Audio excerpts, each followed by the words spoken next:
तुम्हाला सांगू का, 8 दिवस बायको माहेरी जाऊ द्या, बायकोची किंमत कळते. हो, घरामध्ये एक वस्तूसुद्धा जागेवर भेटत नाही. आथरून कुठं, पांघरून कुठं, टॉवेल कुठं, एक वस्तू जागेवर भेटणार नाही. तुम्ही म्हणाल का? घर सांभाळायची कला फक्त बाईतच आहे महाराज, घर सांभाळायची कला. आणि तुम्ही पहा, नवल पहा, ती बिचारी सगळं आपल्या नावाचं वागवते. जोडवी तिच्या पायात आपल्या नावाचं, मंगळसूत्र तिच्या गळ्यात आपल्या नावाचं, कुंकू तिच्या कपाळी आपल्या नावाचं, बांगड्या तिच्या हातात आपल्या नावाचं. बरं, तिने पायात दुसऱ्याच्या पडू द्या, आशीर्वाद आपल्याला. कितीही शृंगार करू द्या, चांगलं दिसावं म्हणून नाही, ती अमुक अमुक व्यक्तीची बायको आहे म्हणून. हो, आपल्या मुलाला जन्म देते ती, बाळणपणाचे कष्ट सहन करते ती, पण उदार अंतकरणाने जन्माला आल्यानंतर पोरापुढं नाव लावते आपलं. हा बाईचा त्याग आणि समर्पण आहे महाराज. म्हणून एकमेकांसोबत प्रेमाने राहा, प्रेमाने बोला महाराज, एवढं सांगायचं होतं. विठाला विठाला.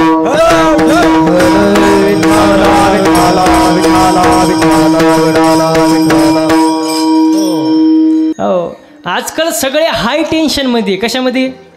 टेन्शनमध्ये. बघा, 2 पोरं एकत्र बसले की मारामारीच्या गप्पा आहेत, 2 पोरी एकत्र बसल्या की पळून जायच्या गप्पा आहेत, 2 पखवादे एकत्र बसले की एकमेकांना नावं ठेवतात, 2 कीर्तनकार एकत्र बसले की एकमेकांचं कुटळ काढतात, 2 नोकरीवाले एकत्र बसले की म्हणतात भागत नाही, त्यांच्या 2 बायका एकत्र बसले की म्हणतात परवडत नाही, 2 पुढारी एकत्र बसले की म्हणतात कोणत्याच पक्षात जायचं. म्हणजे टेन्शनमध्ये आहे ना लोक. हो, व्यापारी म्हणतो गिराईक नाही, शेतकरी म्हणतो पाणी नाही. हो, तरुण पोरं म्हणतात पाहुणे येत नाही, आली ती देत नाही, दिली ती राहत नाही, राहिले तिला पोर होत नाही. टेन्शनच टेन्शन, सगळे टेन्शनमध्येच आहे ना. हो, लग्नाचं तर आता लय अवघड काम. ज्याचं झालंय त्याचं बरं आहे. ते मायक काय बघता, अहो माझं झालंय, त्यांना वाटलं महाराजांचं झालंय का नाही. झालंय महाराज, लय अवघड काम. ज्याचं राहिले ते रोज एकच गाणं ऐकतं, यंदा यावं माझं नाव साजनीच्या उखाण्यात.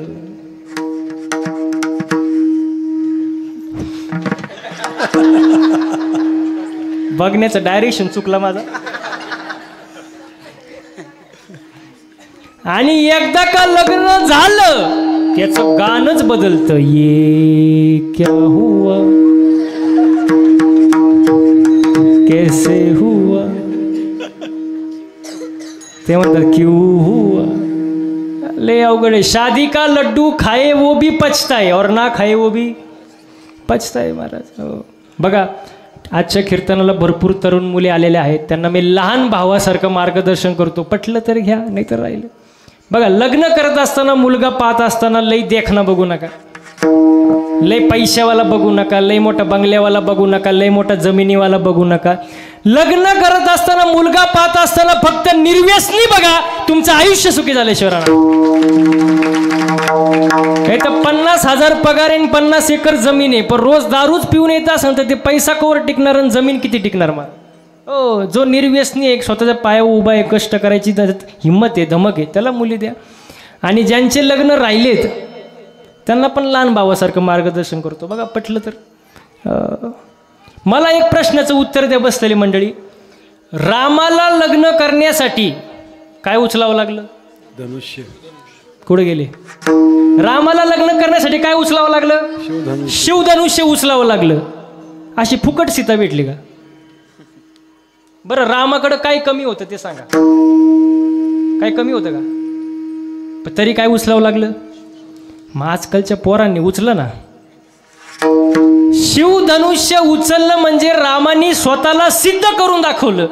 मग तसं आजकालच्या तरुण पोरांनी सिद्ध करून दाखवलं पाहिजे महाराज. पैसा कमावला पाहिजे, आईवडिलांची सेवा केली पाहिजे, चांगलं वागलं पाहिजे. लक्ष्मी त्यांच्या घरी पाणी भरल्याशिवाय राहणार नाही, मुलींची लाईन लागन महाराज. पण चांगलं वागत नाही महाराज तरुण पोरं.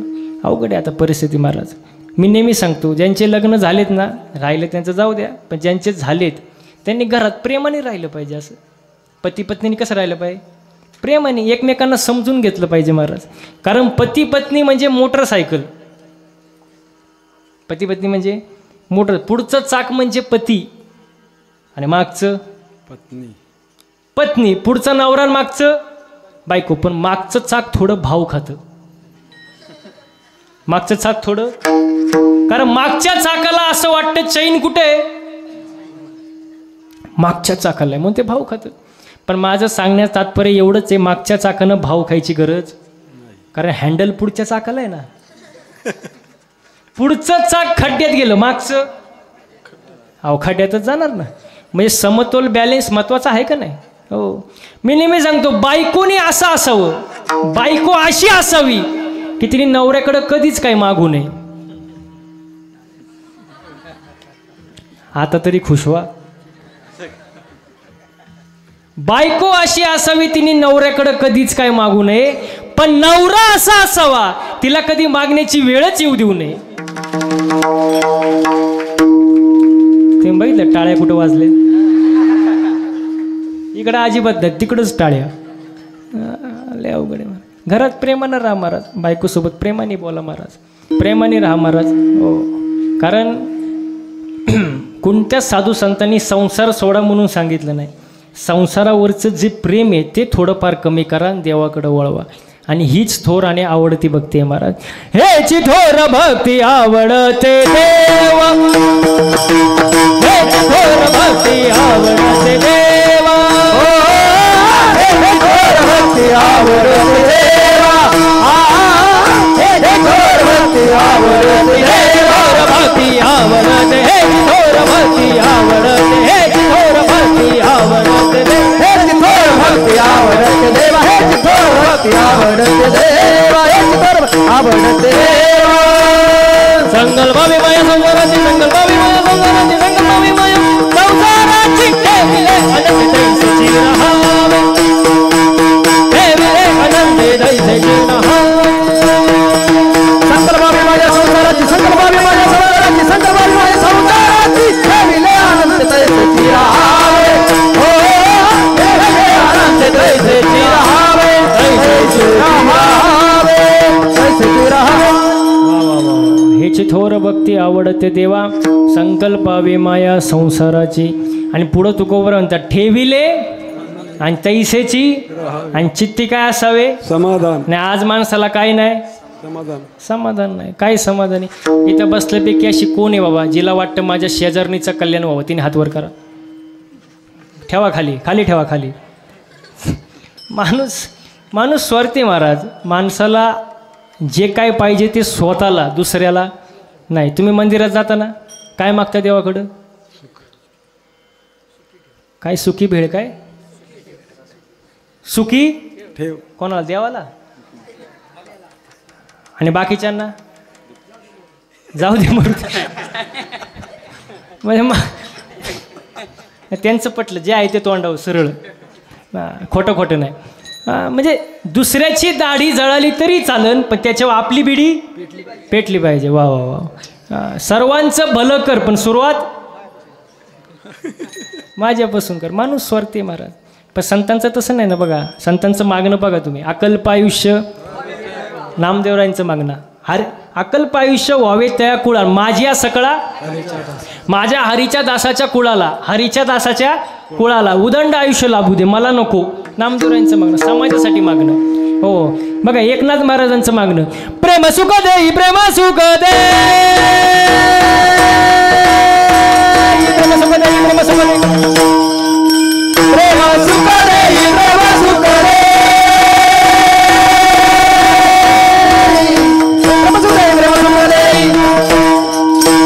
प्रेम सुख दे, प्रेम सुख दे, प्रेम सुख दे, प्रेम सुख दे,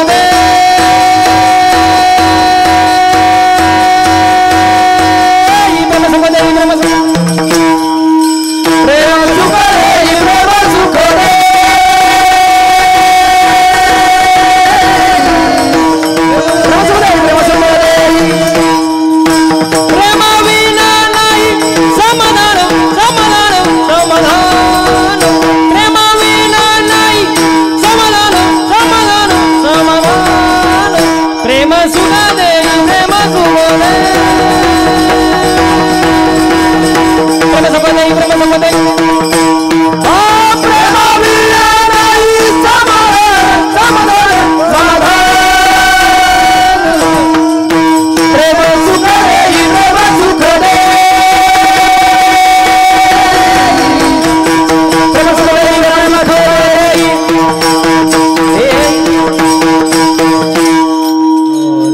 झालं महाराज. प्रेम सुख देई, प्रेम सुख देई, प्रेमाविन नाही समाधान. आणि आज माणसाला काही नाही, समाधान नाही महाराज. हो बघा, संतांचं मागणं समाजाकरिता, जगाच्या कल्याणा संतांच्या विभूती, देह कष्टविती परोपकारी. आपलं मागणं स्वतःसाठी, स्वतःकरिता महाराज, लोकांसाठी नाही, स्वतःसाठी. मग आपण स्वार्थी आहोत महाराज, संत स्वार्थ नाही. म्हणून संत जे बोलतात त्याला संत वाणी म्हणतात, आपण जे बोलतो त्याला भाषण म्हणतात. आणि भाषणात काही जे बोललं ते कधी खरं बोलायचं नाही, बोललं तसं कधी वागायचं, त्याचंच नाव भाषण असतं महाराज. पण संतांचं तसं नाही महाराज. संत अगोदर तसं वागतात, मग लोकांना सांगतात महाराज. नाही तर लोक सांगे ब्रह्मज्ञान, आपण कोरडं भाषण, तसं नाही महाराज.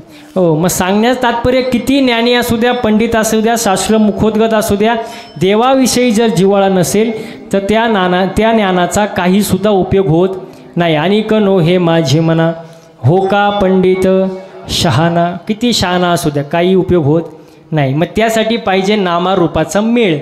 आता बघा, वर्म जर चुकलं तर घोटाळा होतो. वर्म चुकलं, वर्म चुकून द्यायचं नाही. नामारूपाचा मेळ पाहिजे, मेळ नसेल तो गोंधळ होतो. कसा होतो ऐका.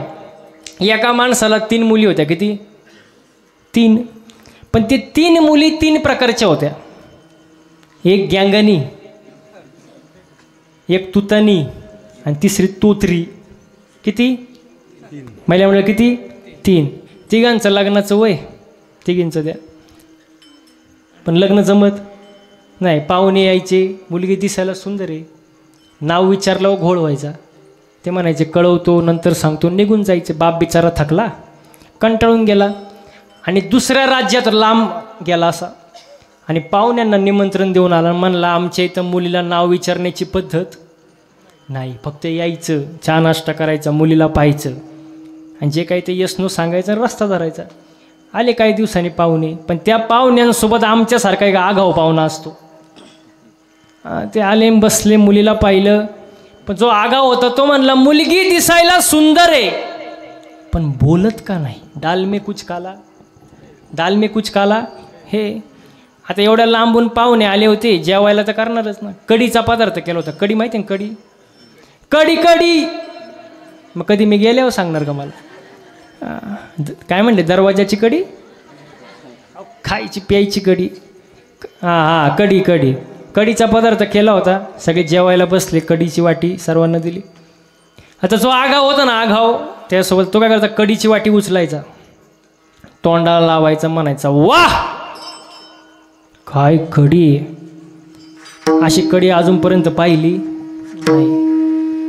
ते शेजारचं म्हणायचं गपचूप खा ना, तुला कधी कढी खायला भेटली का नाही. तर म्हणतो गप, तुला कढी मागची बोंब काय माहीत नाही. परत थोड्या वेळ जाऊन दिला, परत कढीची वाटी उचलली, तोंडाला लावले, म्हणला वाह काय कढी, अशी महाराष्ट्रात कुठे कढी पाहिली. महाराज त्या मुलीने एकदा ऐकलं, दोनदा ऐकलं, तिसऱ्यांदा यांनी फक्त कढीला हात लावला, तेवढ्यात ती म्हणली फुत्तत नाही केली. इकडे तिकडे टाकला तवा, इकडे फिरली तिकडे फिरली, तवा कुठे इतडी बनली. तेवढ्यात दुसरी आली, बोयू नको, तुला बोयाचं चांगलं नाही नव. तेवढ्यात तिसरी आली, तुम्ही दोघांनी ग ग ग घोटाला. आता सांगा कोणती पोरगी पास करतील. मेळ बसला पाहिजे. वर्म चुकलं की अवघड आहे महाराज. विठाला विठाला. विठाला